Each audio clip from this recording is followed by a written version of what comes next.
मांग नहीं रहा था अब तक, अब मांग लिया बोल के। आज के सत्संग में एक भाव ऐसा आया कि भक्त के मन में कोई चाह नहीं होनी चाहिए, तभी प्रियालाल की प्राप्ति होती है। तो इस दोनों द्वंद्व से वहां का जो समय का चिंतन है उसको देखना चाहिए। सुदामा जी के घर में बच्चे भूखों मर रहे थे, प्रभु के सामने सुंदर भूख थाल रखी गई। किसी का आश्रित भूखा हो तो स्वामी कैसे प्रसाद स्वाद से पा सकता है। तब रुक्मिणी जी ने कहा कि बात क्या है, आप इतना कैसे क्लेशित कैसे हो। तब उन्होंने कहा मेरा भक्त सुदामा कई दिनों से भोजन नहीं पाया। तो रुक्मिणी जी ने कहा मैं महालक्ष्मी तुम्हारी चरण सेविका और तुम्हारा दास को भोजन भी न मिले, आप इशारा करो, मैं त्रिभुवन की राज्य लक्ष्मी उसके चरणों में। तो भगवान ने कहा समस्या है कि वो चाह नहीं कर रहा, वो चाह कर ले तो मैं दे सकता हूं, क्योंकि भगवान कभी अपने भक्त को विषय नहीं देते। ध्यान रखना, वो मांगे तो भगवान भले देने की चेष्टा करे, भगवान अपने आप को देने की चेष्टा करते, विषय नहीं, क्योंकि विषय झूठा है, ये संसार झूठा है। भगवान कभी भक्त पर प्रसन्न होकर संसार नहीं देते। सही पूछो तो भगवान जब प्रसन्न होते हैं तो संसार का हरण कर लेते हैं और अपने आप को दे देते हैं। यही युधिष्ठिर जी से भी कहा कि मैं जिस पर प्रसन्न होता हूं उसका सर्वनाश कर देता हूं। स्पष्ट शब्द है, उसका धीरे धीरे धन हरण कर लेता हूं, ऐसी स्थिति ला देता हूं कि कोई उससे बात ना करे। तुम्हें देखते ही सब मुंह फेर ले, कुछ न कुछ मांगेगा, कुछ न कुछ कहेगा, कोई न कोई समस्या, ऐसी स्थिति पैदा कर देते हैं। तब वो घबरा जाता है, फिर वो प्रभु को पुकारता है कि हे प्रभु आप। भगवान कहते फिर मैं अपार कृपा की वर्षा कर देता हूं। तो हम प्रभु के ऊपर ये छोड़ दे कि ये शरीर, ये पत्नी, ये परिवार आपका है, आप जैसा चाहो, जिस तरह से चाहो, जिसमें तुम राजी हो उसी में मैं राजी हूं। आपको अगर सुविधा से इस परिवार का पोषण कराना है तो वैसी व्यवस्था कर दो, और अगर नहीं तो आप जैसे रखोगे मैं वैसे, झोपड़ी में रखे चाहे महलों में वास दे, मैं आपका हूं। और जब वो व्यवस्था करते हैं तो बहुत बढ़िया करते हैं, पक्का समझो। देखो सैकड़ों बच्चे हैं और कमाने का तो नाम है नहीं, और खूब व्यवस्था सब चली रही, सबका वृंदावन वास हो रहा, सबका भोजन हो रहा, सबका वस्त्र विवाह ठाकुर जी कर रहे नहीं कर रहे। तो यदि हम भगवान, अगर आप कहें कि आप बाबा जी हैं इसलिए ऐसा हो रहा है, नहीं। अगर हम अहम कर लें मैं करता हूं तो मुझे भागना पड़ेगा, गली गली में जाके हाथ पसारना पड़ेगा। और आज तक भगवत कृपा से किसी से ऐसे नहीं कहना पड़ा जीवन हो गया कि आप जीवन हो गया। कभी ऐसे नहीं हुआ कि आप 100 रुपया दे दीजिए, कभी जीवन हो गया। और भगवत कृपा से अनिच्छा से सब व्यवस्था होती रही। आज भी ये जो हो रहा है अनिच्छा से ही हो रहा है। हमारी इच्छा तो केवल उनके लिए है, उनकी इच्छा इससे क्या करवाना है ये वो जानते हैं, और वो करवा रहे हैं जो उनकी इच्छा है। ऐसे समर्पित हो जाने में क्या परेशानी है। थोड़े दिन परीक्षा होगी कि आप वास्तविक समर्पित है कि नहीं। हो सकता है 2-3 दिन ऐसी व्यवस्था हो कि केवल तुलसी दल का ही भोग लगे, लेकिन आप घबराना नहीं, तो 56 भोग की भी पीछे व्यवस्था है। थोड़े दिन तो हो सकता है ऐसा हुआ है, ऐसा यही हुआ है वृंदावन में, यही हुआ है।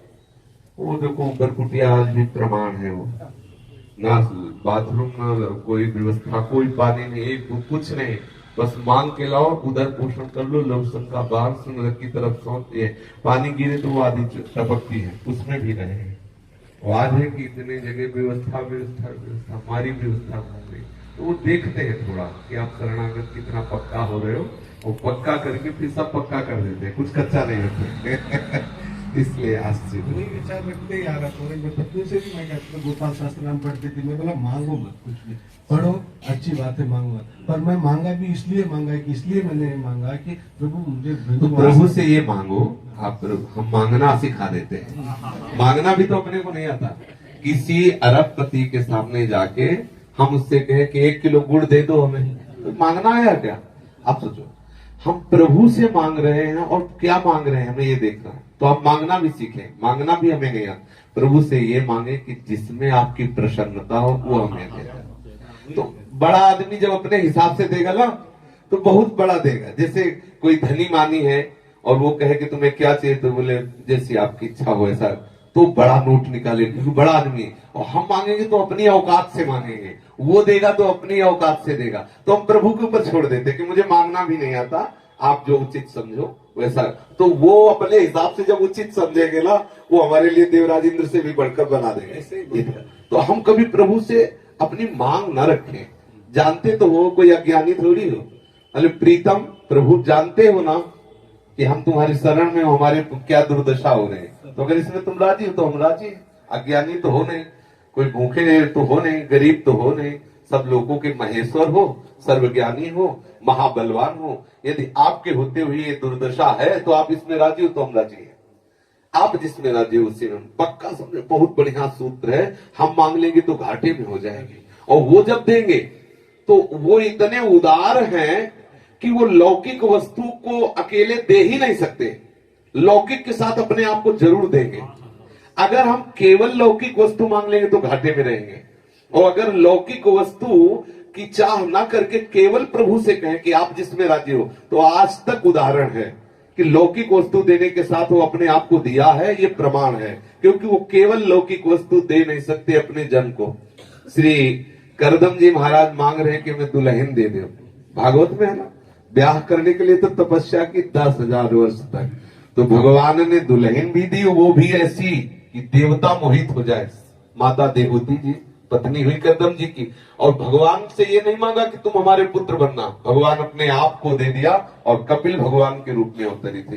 कहीं भी किसी ने भी जब अपने आप को प्रभु को समर्पित कर दिया है तो प्रभु अकेले लौकिक वस्तु ने, लौकिक वस्तु के साथ ज्ञान वैराग्य भी दिया, भक्ति भी दी। यही हमें चाहिए कि हम लौकिक वस्तु के भोक्ता न बनकर प्रभु के प्रसाद भोक्ता बने, प्रभु की कृपा के भोक्ता बने, प्रभु की कृपा में डूबे। और वो होगा उनकी तरफ से।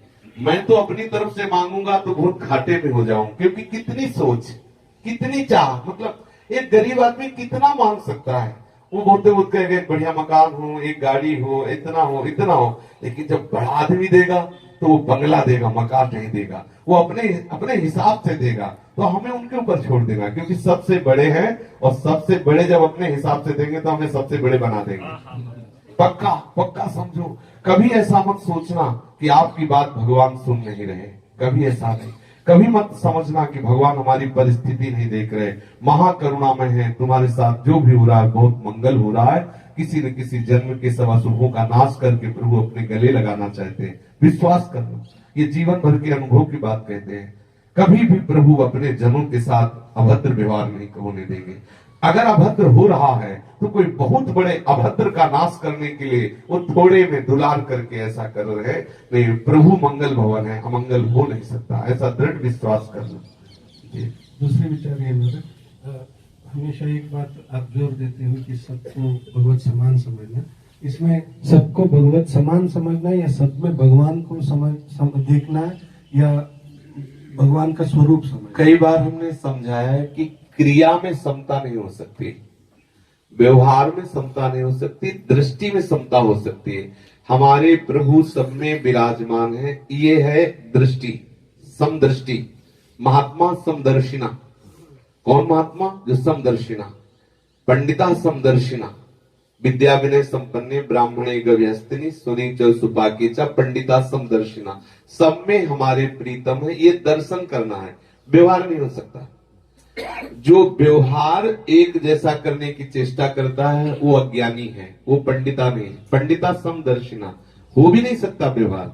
जैसे मानो आप गृहस्थ हो, आपकी पत्नी, आपकी पुत्री, आपकी बहन, आपकी माँ, चारों स्त्री शरीरधारी, चारों में भगवान बराबर हैं, लेकिन व्यवहार बराबर नहीं हो सकता।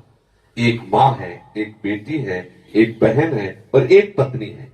चारों में ब्रह्म बराबर है, चारों स्त्री शरीर है, लेकिन आप व्यवहार में चारों की समानता नहीं कर सकते। जैसे एक ही शरीर है पर व्यवहार शरीर के अंगों में हम हमारे ही अंग हैं, पर व्यवहार समान नहीं हो सकता। सर स्पर्श करके हम हाथ नहीं धोते, लेकिन गुदा और लघुशंका स्थल को स्पर्श करने के बाद कई बार रज लगा के धोते।